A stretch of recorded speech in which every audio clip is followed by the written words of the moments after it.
Olá pessoal, sejam bem-vindos a mais um vídeo aqui no canal.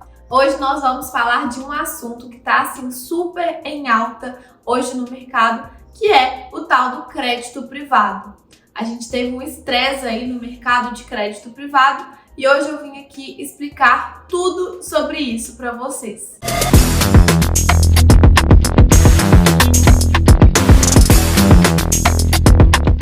Bom, mas antes da gente entender aqui sobre crédito privado, vamos entender o que é renda fixa. O que é investir na renda fixa? Quando a gente vai emprestar o nosso dinheiro para alguém, esse alguém pode ser um governo, pode ser uma instituição financeira, um banco ou pode ser uma empresa. Então, quando a gente fala ali de crédito privado, já adiantando aqui, a gente está falando das empresas. E quando a gente vai emprestar o nosso dinheiro, a gente não vai emprestar de graça, né? A gente vai querer uma remuneração em troca desse empréstimo que a gente está fazendo. E aí, na renda fixa, essa remuneração que a gente recebe pode estar atrelada ao IPCA, que é a nossa inflação, pode estar atrelada ao CDI, que é a taxa pós-fixada, aquela que vai acompanhar a nossa taxa Selic, ou pode ser uma taxa pré-fixada, que é aquela que a gente já sabe qual taxa que é no momento em que a gente entra na operação. Então, a gente tem essas três possibilidades dentro da renda fixa. E lembrando que na renda fixa, a gente tem aí diferentes riscos e quando a gente fala de crédito privado, a gente está falando do risco de uma empresa. Bom, Amanda, tá, eu entendi. Eu vou emprestar o meu dinheiro para uma empresa e ela vai me pagar uma taxa para isso, né? Para que meu dinheiro fique lá com ela, para ela financiar as suas operações. Qual que é o meu principal risco?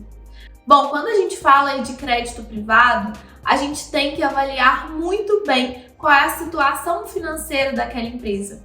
Porque o seu principal risco é da empresa não conseguir arcar com a sua dívida. Né? Vamos supor que naquele momento que você emprestou o seu dinheiro, você não olhou muito bem e a empresa estava passando por uma dificuldade financeira e aí no meio do caminho ela não consegue te devolver o seu dinheiro. Aí sim você vai ter um grande problema, porque ela não conseguindo arcar com a sua dívida, ela pode nem conseguir te devolver o capital que você emprestou, quem dirá os juros, né, que ela te prometeu lá no início. Então, nesse caso, a gente está falando de um risco de crédito, que é quando a empresa não consegue arcar com o que foi pré-acordado lá no início. Mas bom, como que eu vou conseguir evitar, né, que isso aconteça? Como que eu posso avaliar ali o risco da empresa para entender se posso ficar tranquilo ou não de emprestar o meu dinheiro para ela? Para isso, existem as instituições que fazem a avaliação de crédito de todas as empresas. E nesse caso, a gente consegue ver o rating de cada uma para entender como que ela está naquele determinado momento. Então, é sempre importante a gente entender aqui como ponto principal, antes de investir em crédito privado, em empresas, é qual que é o rating de uma empresa, para que você entenda se faz sentido, se não faz. Além do rating, é super importante a gente entender um pouco mais do setor que ela está inserida, porque pode acontecer da empresa ter um bom rating, porém, aquele setor não está em um momento favorável de acordo com o cenário. Então, a gente avalia todas essas variáveis para entender se está em um bom momento ou não de emprestar dinheiro para aquela empresa. Tá, mas e se a empresa quebrar nesse meio tempo, se ela não conseguir arcar com a sua dívida? Eu tenho alguma garantia? No caso do crédito privado, a gente não tem, que é diferente quando a gente fala, por exemplo, de uma instituição bancária, né? Se a gente investe em um CDB, por exemplo, de um banco, a gente tem ali um fundo garantidor de crédito que tem a cobertura em até 250 mil por instituição bancária, por CPF, chegando ali no máximo até 1 milhão. No caso do crédito privado, não. Então, é importante que vocês saibam disso. A gente não tem a cobertura do fundo garantidor de crédito quando a gente está falando aí de empresas. Então, se a empresa quebra, de fato, a gente tem o risco de perder o nosso capital investido. Então, por isso que eu sempre bato muito na tecla da importância de um assessor de investimentos ao seu lado nesse momento, para estar sempre acompanhando aquela empresa, o setor, o cenário que ela está inserida, para trazer para você ali as atualizações, sempre acompanhando ali se faz sentido ou não faz e quais empresas que estão atrativas de se investir em cada momento. Outro risco que a gente tem é o risco de mercado. Quando a gente fala de risco de mercado, eu até já fiz um vídeo, quem não assistiu, volta lá, chama A Renda Fixa é Fixa Mesmo? Porque a gente tem esse risco de mercado quando a gente fala que a gente tem lá o nosso título, a taxa que a gente contratou, porém, ao longo do caminho, o nosso título vai oscilando, ele é variável ali durante aquele prazo. Ele só vai ser fixo, né? A nossa taxa só vai ser fixa se a gente de fato levar o título até o vencimento. Então, o risco de mercado que a gente fala aqui é justamente essa oscilação que a gente tem ao longo do tempo, que nada mais é do que o quanto o seu título está valendo de acordo com a demanda e a oferta por aquele título. E essa demanda e essa oferta vai variar de acordo com a taxa de juros, por exemplo. É uma das variáveis que vai impactar aí no preço do seu título. Se a taxa de juros subir ou cair, o preço do seu título ele vai oscilar e vai influenciar ali no rendimento do seu título ao longo do tempo. Lembrando que se você levar até o vencimento, não muda nada na rentabilidade contratada.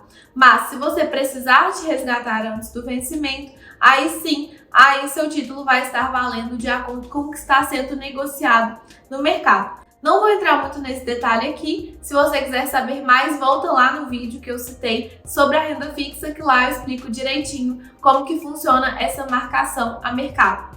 Mas lembrando, né, esse é mais um risco que a gente corre quando a gente investe em um título de renda fixa de crédito privado. Outro risco que a gente corre é o risco de liquidez. Esse risco funciona da seguinte forma. A empresa, quando ela vai emitir uma dívida, ela pode emitir uma dívida ali pequena, ou seja, poucas pessoas vão comprar aquela dívida, né, vão emprestar o dinheiro para aquela empresa, ou ela pode emitir uma dívida ali muito grande, então muitas pessoas podem entrar e podem investir naquela empresa. Quanto menor for a emissão, menos líquida ela será. E quando eu falo menos líquida, é porque caso você queira negociar, precise de vender antes do vencimento, vão ter menos pessoas com aquela dívida para poder negociar com você, porque é uma dívida menor, então tem ali menos pessoas envolvidas naquela emissão. Agora, se já é uma dívida grande, né, uma emissão ali que tem várias pessoas, um volume mais alto envolvido, aí fica mais fácil, é uma oferta mais líquida. Então a gente tem também esse risco de liquidez, que significa que caso você precise de negociar essa dívida, né, queira vender antes do vencimento ou, enfim, queira comprar, aí vai depender da liquidez de fato daquele papel, se tem ou não como você fazer aquela compra ou aquela venda de acordo com o tamanho da emissão, com a quantidade de títulos disponíveis ali no mercado. Vamos falar aqui então quais são os principais tipos de crédito privado. Começando pelas debêntures. Se você entrar na sua plataforma do BTG Pactual, você vai ver lá uma opção de debêntures e vão ter lá várias disponíveis na plataforma. E o que são essas debêntures? São títulos de dívida de empresas privadas com prazos mais longos, então geralmente é acima de 2 anos. Temos tanto as debêntures comuns quanto as debêntures incentivadas. E qual que é a diferença entre elas? As debêntures comuns, elas acompanham a tabela regressiva de imposto de renda. Então começa lá no 22,5% e cai até 15%, a depender do prazo do título. Quando a gente vai resgatar, né, ou quando ela paga ali os juros, você vai pagar esse imposto. Já a debênture incentivada é isenta de imposto de renda. E por que isso acontece? Porque as debêntures incentivadas ou debêntures de infraestrutura, que a gente também pode chamar assim, são aquelas debêntures, né, aquelas emissões que têm como propósito financiar projetos de infraestrutura que vão ser benéficos ali para a economia. Então, por isso, tem aí essa isenção do imposto de renda nesses títulos. Temos dois outros títulos de renda fixa que são muito comuns, que a gente vê muito no mercado. O primeiro deles é o CRI, que é o Certificado de Recebível Imobiliário. Então, são aqueles títulos que têm como devedor uma empresa privada também. Porém, o único diferencial dele é que os recursos devem ser exclusivos para financiar atividades do setor imobiliário. Então, as empresas são aquelas voltadas ali para o setor imobiliário. E o CRA, que é o Certificado de Recebível do Agronegócio, também é um título aí que tem como principal devedor uma empresa privada, porém ela está ligada ao setor do agronegócio, por isso que tem aí na sigla o agro e no CRI o imobiliário. Os dois títulos são isentos de imposto de renda. Então, quando a gente olha a taxa que aquele título está pagando, saiba que você não vai ter que pagar nenhum imposto além disso, já a taxa líquida que está lá na plataforma para você. Bom, então trouxe aqui para vocês um resumo do que é o crédito privado, né? E quando eu citei no início que a gente teve todo esse estresse no mercado de crédito privado, foi porque a gente viu primeiro fraude em Americanas, né, que trouxe aí várias notícias e acabou estressando um pouco, trazendo uma volatilidade maior para os títulos de renda fixa.